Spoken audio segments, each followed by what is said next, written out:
Hi guys, good morning. Ayan. Punta kami ngayon sa bukid. Naglalakad kami kasi nasira yung kuliglig. Nabutas yung gulong.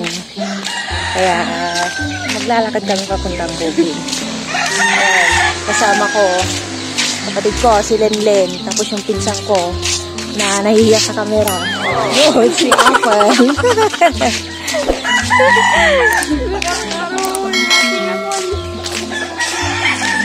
Tres Marias for today. 1 hour later. Ayan guys, nandito na kami sa aming kubo. Ayan. Ito yung kuliglig nakalagay na dito kasi umutok yung gulong. Sira.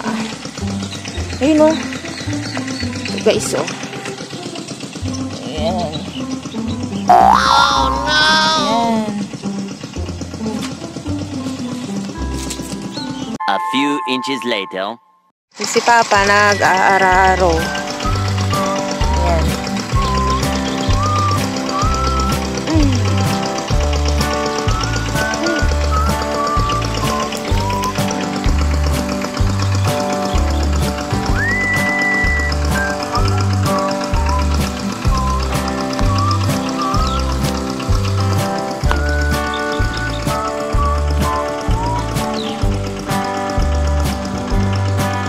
Nag-aararo siya.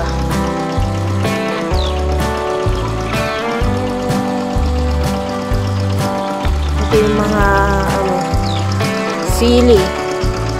Ito yung una. Yan. Gagawing panggatong. Tayong panggatong eh.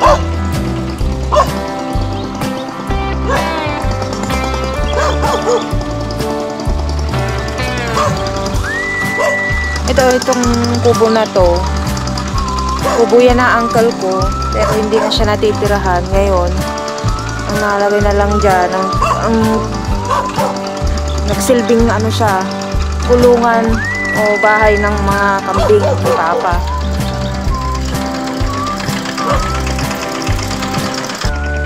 Si wangkit namin.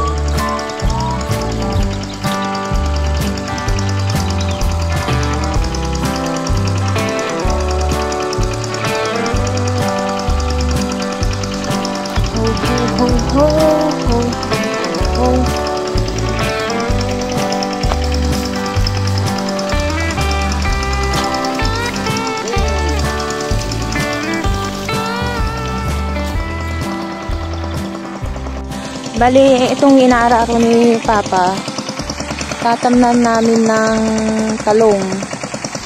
Ayan. Pa! Kano kayo mula ti tarong dito? Ayun, mga Abril daw guys. Magtatanim na kami ng talong dito. Ayan. Bibili na lang kami ng seedlings. Talong siguro, manong nga poon dati patang? Ha? Ayan, 800 na seedlings ang may tatanim siguro dito. 800 to 1,000 seedlings. Kasi mas maganda na yung sobra. Kasi kapag magtatanim ka, hindi maiiwasan na may mamamatay. Para yung natira, yun yung pamalit sa talong na namatay. Kumbaga, sa Ilocano, pagsugot na kunada. Hello sa mga Ilocano dyan.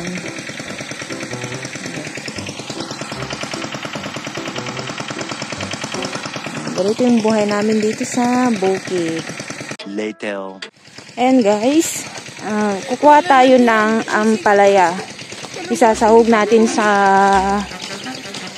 munggo. Yun kasi ang tanghalian natin for today. Malapit sa Karayan. Sa ilog pala. Karayan kasi ang tawag namin sa ilog. Gustuin man namin pumunta dun sa Karayan. Malalim pa raw sabi ni Papa. Kaya next time ipapasyal po namin kayo sa ilog. Apple. Saan? Oh. Follow the... Yeah, follow the rules. Who's the leader? Lead the way. Kunak kuma. Yeah, lead the way. Go. Gora, goga. Hide and seek mo na siguro. Sa no, paano pag walang ano? Ang palaya doon. Meron yung gabi. Meron o wala? Hindi ko alam. But, Basta di nga galaran ni Papa. panahon, kaya ayan guys, oh.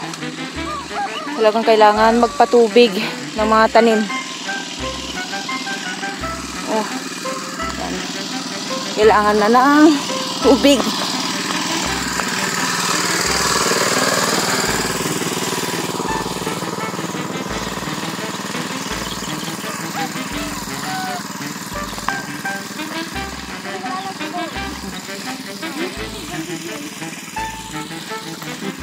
Ayan, dyan sa Nyati ko natan, Liling. Tagalog na data ako. Kalidaan. Ah, yan. Pasensya na, guys. Ang hirap talaga itagalog yung mga mga salita nila. Kasi sanay ko sa Ilocano. Ayan o, guys. Oh. Ala, grabe. Ang ginagawa mo. Daming kambing.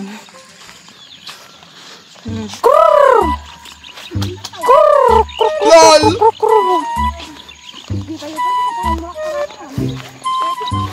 Ayan, ito daan papuntang ilog. Mga talahib oh.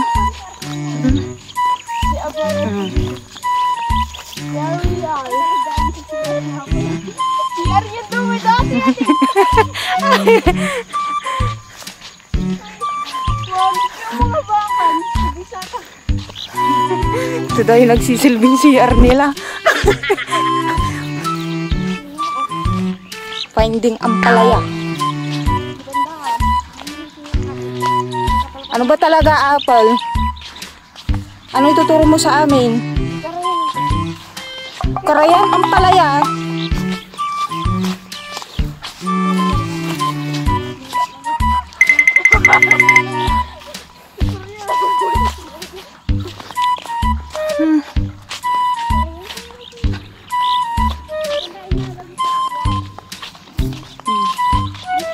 Yung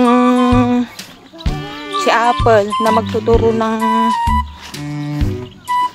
Ampalaya. Fake news. Awanti isagpaw tayo nga pariya di jay balatong tayo.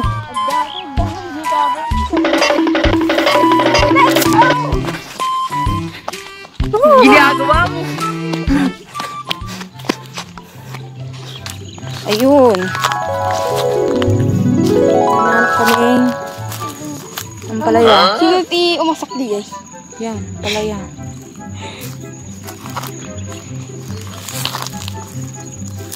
Ang nga tati ulog dito. Baka damdama dati anak nila dito. Ang kinagat kayo ate.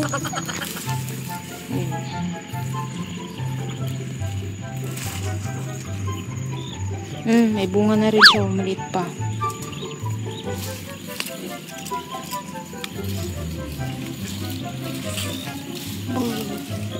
Wow. Hindi ko ito naman.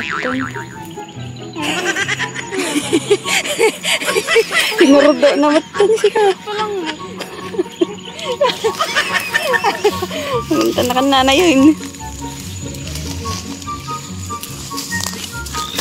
Kadunalanan. Padam nga duyaw. Pada na nga duyaw. Aray na ati. Ito na yung nakuha namin. Tara, nabalik na tayo sa kubo. A few moments later.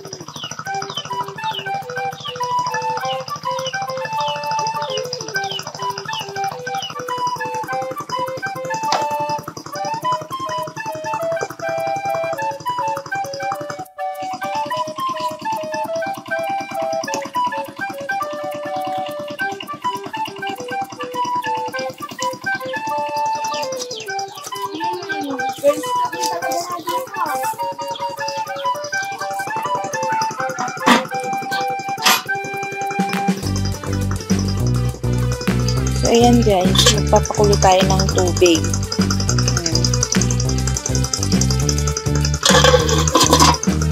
Ilalagay na din natin yung munggo.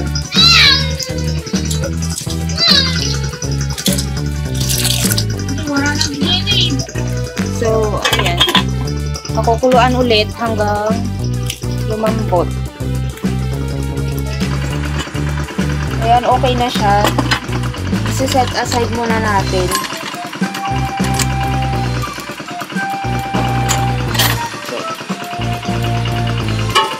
Ngayon, magigisa naman tayo ngayon ng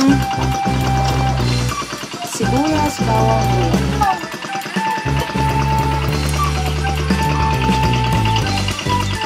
ayan, lalagay na natin yung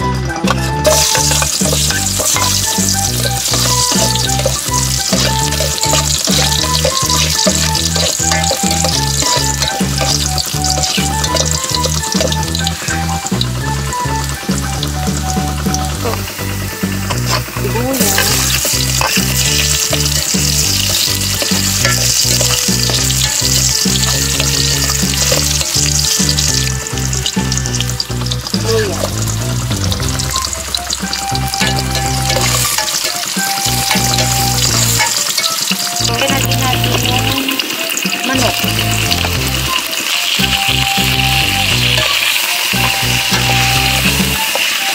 So, nakuha ko na yung gusto kong luto. Baga yung namula-mula na siya guys. Lalagay naman na natin dito sa niluto natin.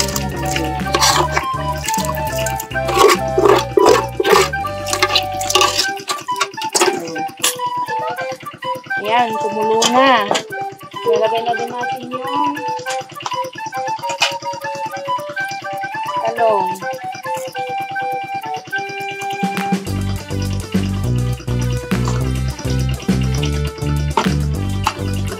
Sili. Timplahan na din natin ng asin.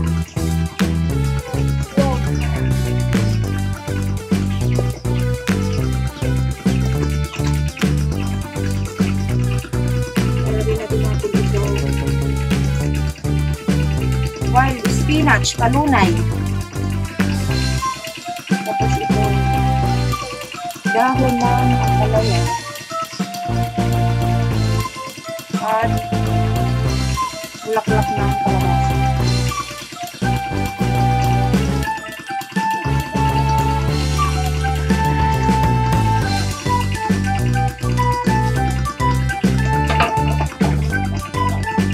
Siyempre, yung sili. Mahilig kasi kami sa sili.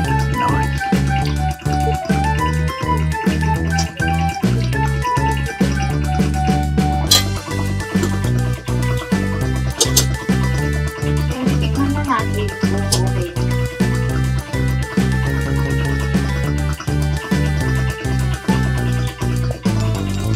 Okay na. Kain na. Kain na tayo.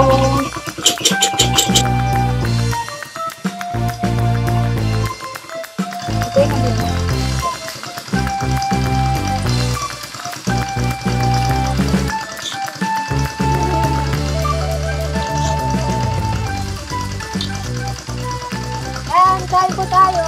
Wala si Food Rebels ngayon dahil umuwi siya sa kabahayan, sa kalsada. Pero mamaya ang hapon po siya. So, nauna na tayo kumain kasi